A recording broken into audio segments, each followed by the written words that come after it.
you are the light of my life. Will you marry me? Daniel asked, his voice soft. Clara's eyes sparkled with joy, a smile spreading across her face. Yes, Daniel, I will marry you, she replied, feeling a warm glow of happiness wash over her, her cheeks blushing with happiness. But little did Clara know that behind Daniel's sweet words and warm smile, there was a terrible secret. Daniel wasn't the man he pretended to be. He had a sinister plan, one that Clara could never have imagined. And this was only the beginning.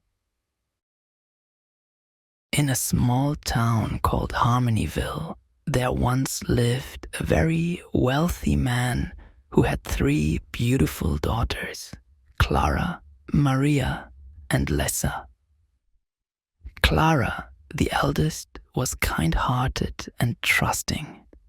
She always believed in the goodness of people and tried to see the best in everyone.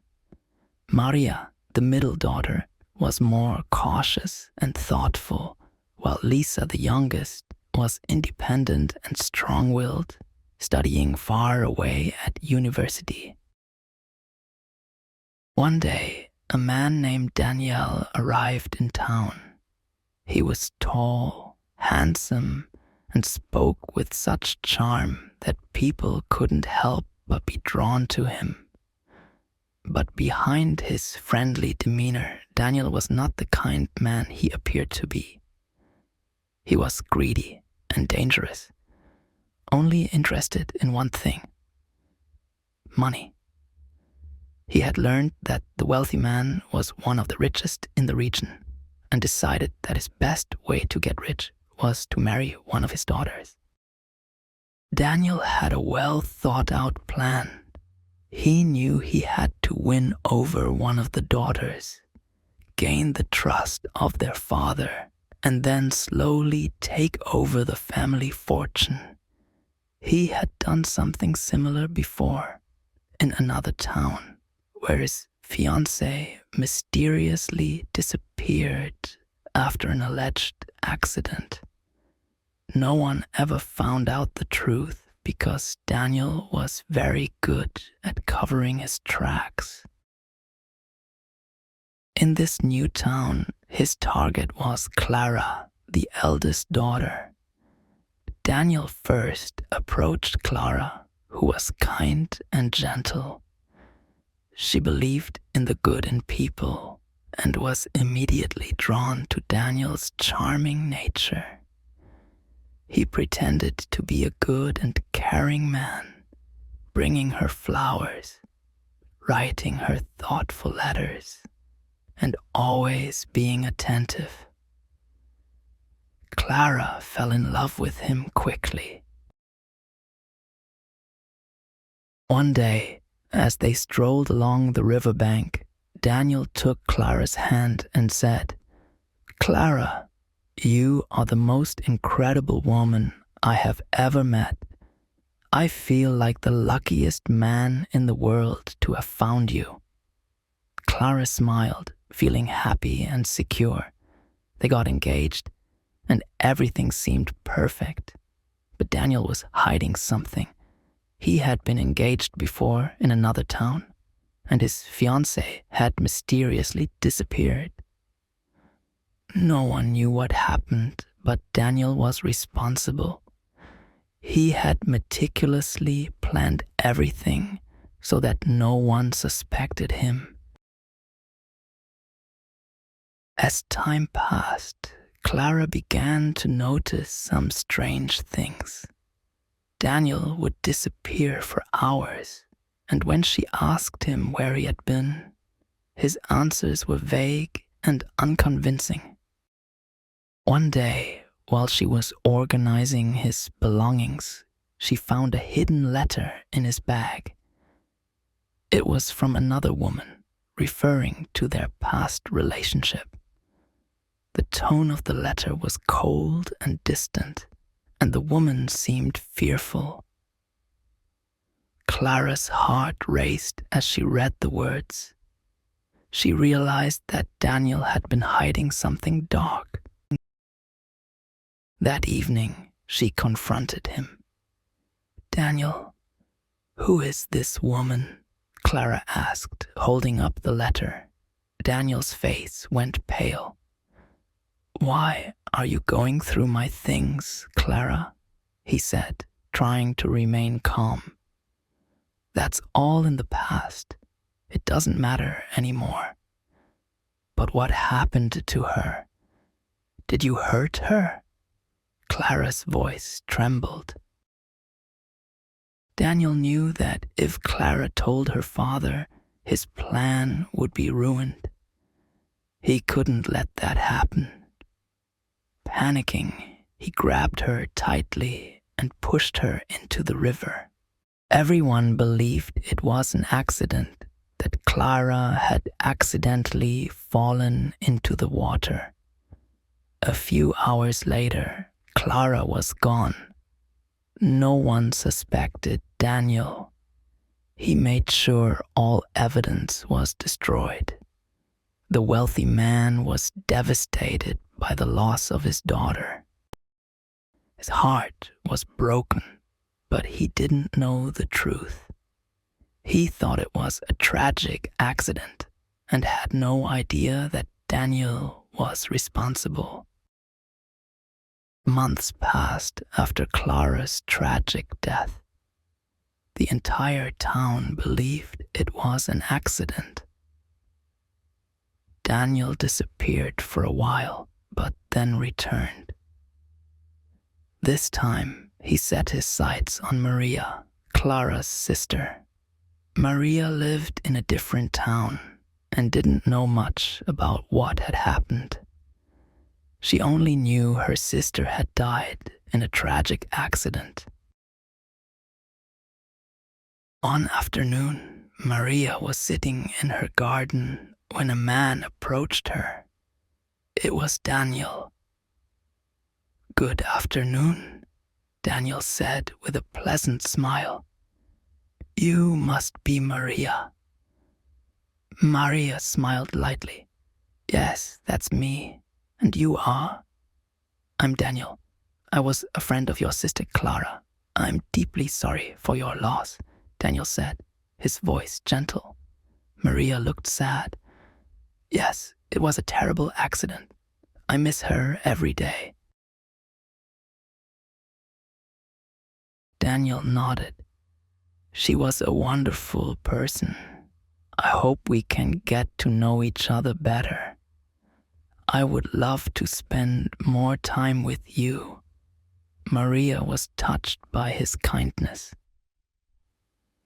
Over the next few weeks, Daniel spent more time with Maria, just as he had with Clara. He was careful to act like a good man, always polite and kind. Soon, Maria started to trust him, just as Clara had. One day, while sorting through some old letters from Clara, Maria found something troubling. It was a note from her sister, written shortly before Clara died. In the letter, Clara wrote, "I don't trust Daniel anymore. I'm scared of him." Maria's hands trembled as she read the note. What did Clara mean by this? She whispered to herself. A terrible thought crossed her mind. Could Daniel have been involved in Clara's death? That evening, Maria confronted Daniel. She held up the letter. "Daniel, what is this? Why did my sister say she was scared of you?" Daniel's face turned white. He realized Maria was getting too close to the truth. "You don't need to worry about Clara," he said, his voice calm but menacing. Maria stepped back, her heart pounding. "Tell me the truth, Daniel. Did you hurt my sister?" Daniel's eyes narrowed. He couldn't let Maria expose him. just like with Clara, he silenced Maria too. He made it look like another accident. Once again, no one suspected him. After Maria's death, Daniel disappeared again. But there was still one more daughter left. Lisa, the youngest. Lisa lived far away and knew very little about Danielle or what had happened to her sisters. All she knew was that they had both died in tragic accidents. One day, while Lisa was tending her garden, she heard a voice behind her. "Hello, Lisa," Daniel said, smiling warmly. Lisa turned around and saw a tall man standing there. "Hello," she said cautiously. "Who are you?" "I'm Daniel. I was close to your sisters, Clara and Maria," he said. "I'm very sorry for your loss." Lisa nodded, but she didn't smile. Something about Daniel felt off. She couldn't quite put her finger on it, but she didn't trust him right away. Daniel tried to charm Lisa, just as he had with her sisters. But Lisa was different. She was strong and independent, and she didn't trust people easily. Daniel had to work much harder to win her over. After several months, Daniel finally asked her, "Lisa, will you marry me?" Lisa looked at him thoughtfully. She felt unsure. "I need time to think about it, Daniel." Daniel smiled, hiding his frustration. "Of course. Take all the time you need." Daniel once again played the role of the perfect gentleman. He pretended to care for Lisa deeply, and slowly Lisa began to let down her guard. They spent more time together, and Daniel made sure to be extra careful. He didn't want to make any mistakes this time. Lisa liked Daniel, but she was not as quick to trust as her sisters had been. Still, after a few more months, Daniel asked her again, "Lisa, you are the light of my life. Will you marry me?" Feeling that Daniel was sincere, Lisa smiled and said, "Yes, I will." Daniel thought his plan was finally coming to fruition. He would marry Lisa, gain the trust of her father, and finally get access to the family fortune. But what Daniel didn't know was that someone had been watching him closely. James, a friend of Clara's, had never trusted Daniel. He had been suspicious ever since Clara's death. James had loved Clara deeply, and when Maria also died, he decided to investigate further. James started looking into Daniel's past, searching for clues.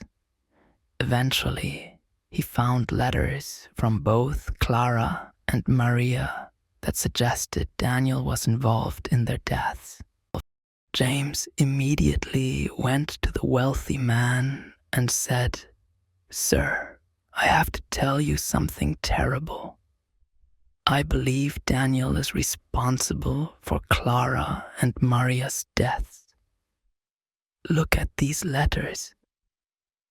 The wealthy man was stunned. "How could I have been so blind?" he said, his voice filled with sorrow. "Daniel must be stopped before he can hurt Lisa." James and the wealthy man made a plan to catch Daniel. They decided to invite Daniel to see some of the property he would inherit after marrying Lisa. They told Daniel they wanted to show him the family's most valuable assets. Daniel, believing everything was going according to plan, agreed to meet them. When Daniel arrived at the property, the wealthy man greeted him warmly. "Daniel, I trust you with my daughter Lisa. After you marry her, you will inherit all of this." Daniel's eyes lit up with greed. "Thank you, sir. I appreciate your trust," he said, his voice smooth. But suddenly, James stepped forward, confronting Daniel. "You are a fraud, Daniel. You hurt Clara and Maria, and I won't let you hurt Lisa." Daniel turned pale, realizing he had been exposed. "You don't have any proof," he sneered, but deep down, he was afraid. The wealthy man, now furious, called the authorities, and they arrived quickly. With James's evidence, they arrested Danielle. As he was taken away, Lisa watched, tears streaming down her face. She felt devastated, realizing she had almost fallen victim to a dangerous man. The wealthy man hugged his daughter, saying, "You are safe now, Lisa. I will always protect you." As time passed, the family began to heal. Clara and Maria were honored in a beautiful ceremony, and the town remembered them as brave and kind-hearted daughters who had fallen victim to a terrible fate. Lisa decided to become a voice for those who had suffered, helping others recognize the warning signs of deceitful people like Danielle. She used her story to help others and ensure that Clara and Maria would always be remembered for their goodness.